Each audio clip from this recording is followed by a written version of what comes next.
विद्यार्थियों नमस्कार। आज हम नया चैप्टर है फ्यूचर परफेक्ट टेंस, उसके बारे में जानकारी लेंगे। तो ये हमारे इस फ्यूचर टेंस का तीसरा जो है भाग है।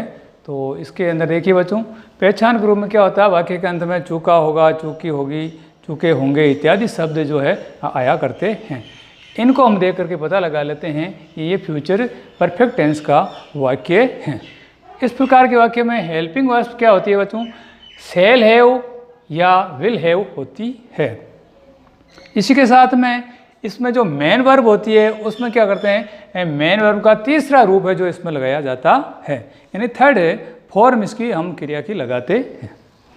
एक इसमें विशेष बात है कि इस काल में भविष्य में कोई कार्य जो होना था वह हो चुका होगा के बारे में जानकारी होती है, तथा समय का भी जिक्र इस सेंटेंस में होता है और ये कब तक ये कार्य हो चुका होगा इसके बारे में जानकारी होती है समय के अनुसार।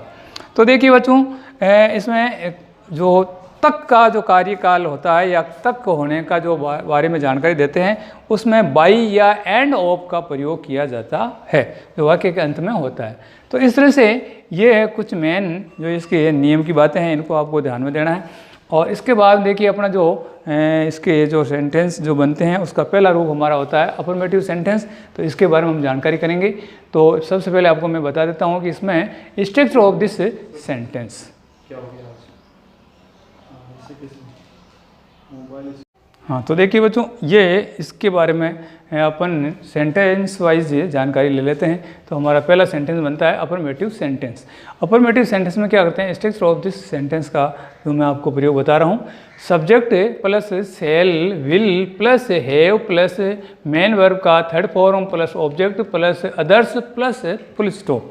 इस तरह से इस स्ट्रक्चर के अंदर आप अपने जो है शब्दों को रख करके अंग्रेजी के वाक्य को कंप्लीट कर सकते हैं। तो देखिए इसमें क्या करते हैं, सबसे मुख्य बातें ये आपको ध्यान रखनी है कि आई एम वी के साथ में शैल हैव का प्रयोग करना है और ही सी इट श्याम सीता दे के साथ आपको विल हैव का प्रयोग करना। तो ये बात आपको थोड़ा सा सब्जेक्ट के अनुसार विशेष ध्यान रखना है। अब देखिए इसके लिए हम एक्सरसाइज कर लेते हैं। तो एक्सरसाइज में देखिए सबसे पहले एग्जाम्पल के रूप में कि तुम किताब पढ़ चुके हो, तुम किताब पढ़ चुके हो।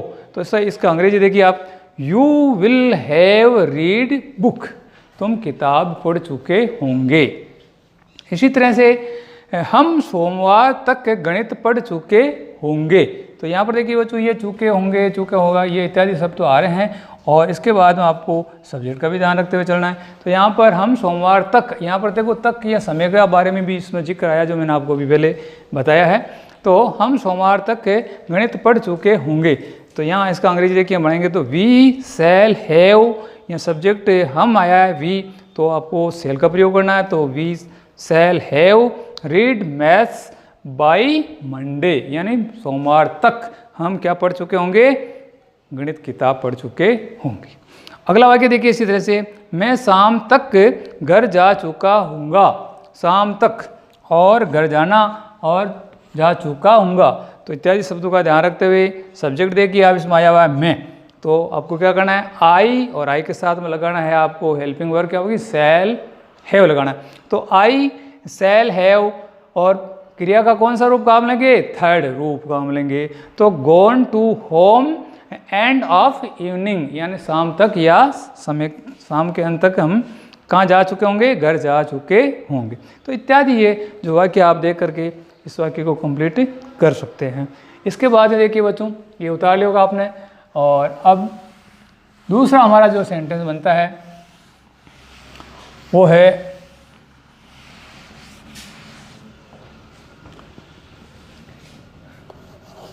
Negative sentence. नेगेटिव सेंटेंस, तो देखिए इसका स्ट्रक्चर है सब्जेक्ट प्लस शैल विल और बीच में आपको क्या लगाना है, नोट। नोट प्लस हैव का प्रयोग करना है आपको, और फिर बाद में आपका मेन वर्ब आ जाएगा, इसका थर्ड प्रूफ आएगा, और फिर आपका ऑब्जेक्ट आ जाएगा। जस्ट बाद में आपको अदर्स लिखने हैं, और अदर्स के बाद में आपको वही फुल स्टॉप लगाना है। तो ये आपका स्ट्रक्चर कंप्लीट हुआ। स्ट्रक्चर ये कंप्लीट, इसके अनुसार आपको आके कोई भी कर सकते हैं। देखिए एज एग्जाम्पल,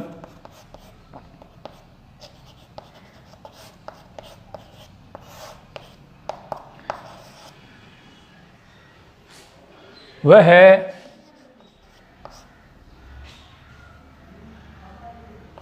अब तक किताब नहीं पढ़ चुका होगा।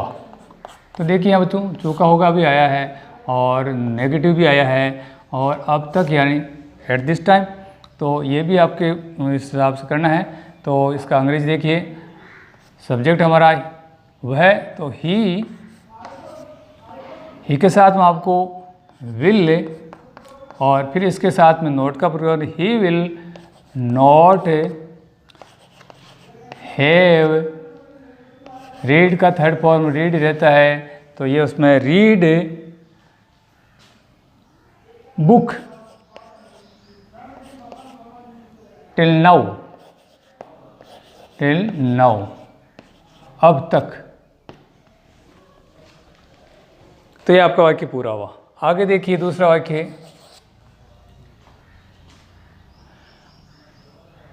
तुम कहानी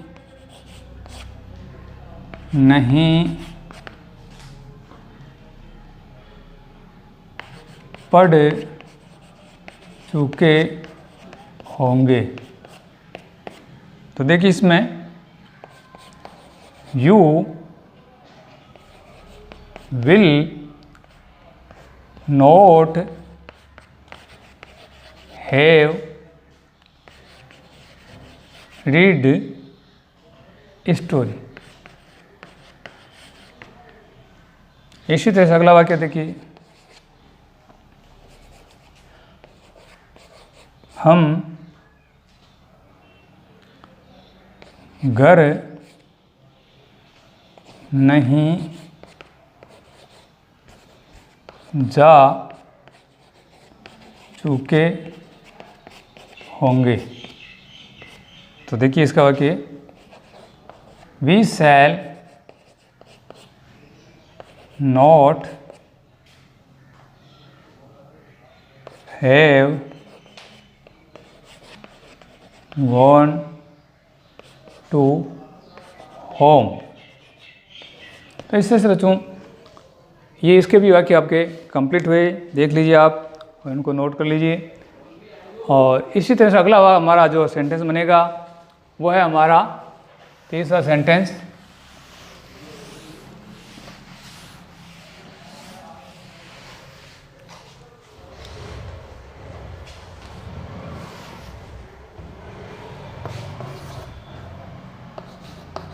इंट्रोगेटिव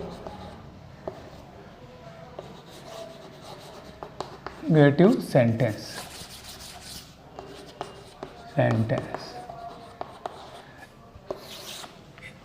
इसमें बच्चों क्या करते हैं, शैल और विल को वाक्य के पूर्व में रखते हैं और सब्जेक्ट के बाद में हैव का प्रयोग करते हैं, और वाक्य के अंत में क्या करते हैं, प्रश्नवाचक चिन्ह लगाते हैं। तो देखिए स्टेशन में आपके लिए लिख देता हूं, स्ट्रक्चर ऑफ दिस सेंटेंस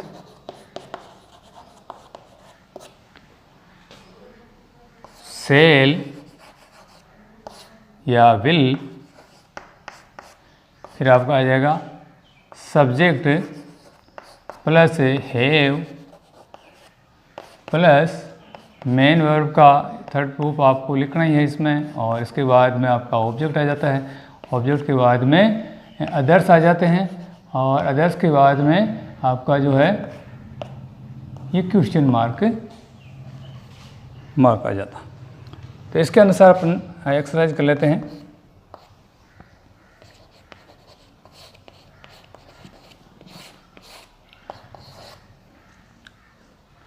क्या वह खाना खा चुका होगा? तो इससे से क्या पहले आ गया, उधर चुका होगा आ गया, तो आपको अंग्रेजी कैसे बनाना है, वह सब्जेक्ट को देखना है आपको, सब्जेक्ट को। तो इसके हिसाब से आपको क्या करना है, विल का प्रयोग करना है।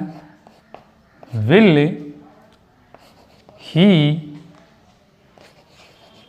हैव, खा चुका होना, तो विल ही हैव, ईट का हो जाएगा थर्ड फॉर्म ईटन, तो EATT ईटन फूड, यह आपका प्रश्नवाचक चिन्ह आ गया। इसी तरह से देखिए दूसरा वाक्य देख लीजिए। क्या हम अब तक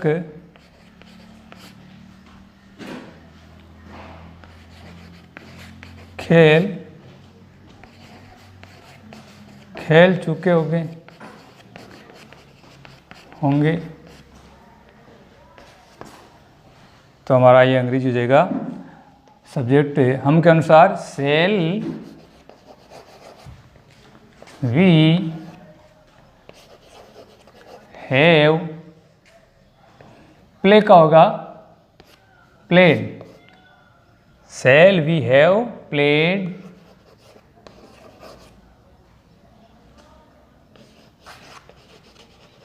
गेम टिल नाउ, अब तक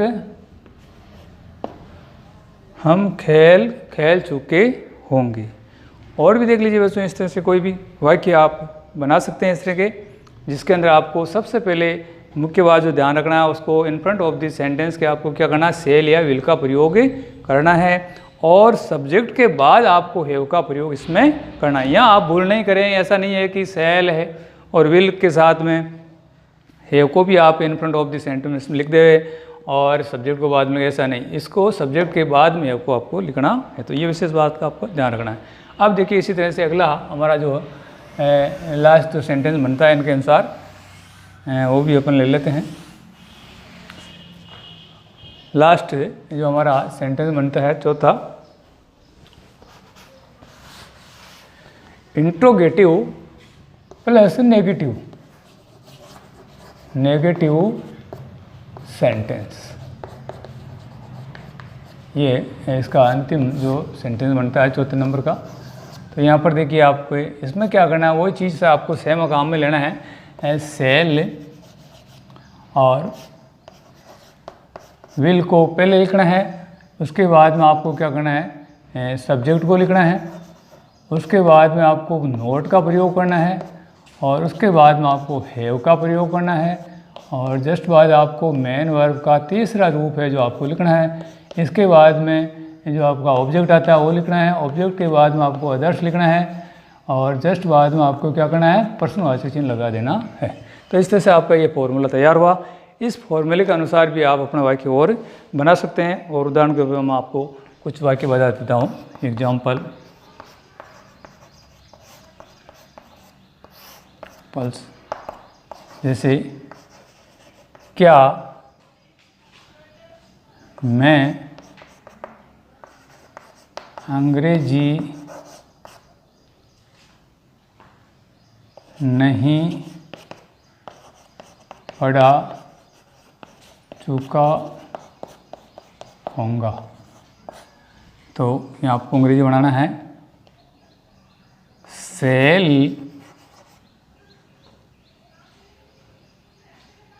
आई नॉट हैव